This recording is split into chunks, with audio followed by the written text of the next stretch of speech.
ஃபாரின்லயாவது education ஃப்ரீயா கொடுக்குறாங்க, நல்ல குவாலிட்டியான எஜுகேஷன் 12வது வரைக்கும் தராங்க. அவன் பெரியவனா அப்புறம் எல்லா காசையும் புடிங்கிருக்காங்க, college fees double the fees தான், ஆனா புடிங்கிற அதையாவது தரானுங்க. அங்க இதுவும் கிடையாது இங்க. அதனால இது சிரமம் இருக்கதான் செய்யும். இவங்களுக்கு தேவை அரசியல். இந்த நேரத்துக்கு இது ஓடுது. இது ஒரு நல்ல ஆலைகளா பாதிக்க அமைக்கிறது மீடியாட்ட சக்தி இருக்கு. அது அமைஞ்சதுன்னா அமையும், ஒரு நல்ல அலைகளா அமைஞ்சதுன்னா அமையும். எல்லாரும் ஏன் சிரமப்படுறாலும் அவங்க ஃபேமிலியை பார்க்கணும், அவங்க வேலைக்கு போயிடுறாங்க. இது ஒரு பெரிய அமைப்பா தெரியாது.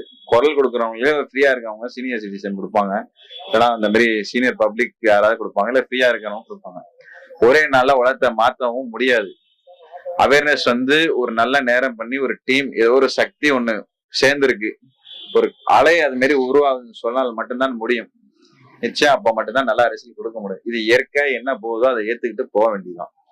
இதுபோன்ற முக்கிய நிகழ்வுகள், அரசியல் தகவல்களை ஆழமாக மாறுபட்ட கோணத்திலும் அறிந்து கொள்ள மறக்காமல் உங்கள் TNS24 டிஜிட்டல் பக்கத்தை பின்பற்றிக் கொள்ளவும்.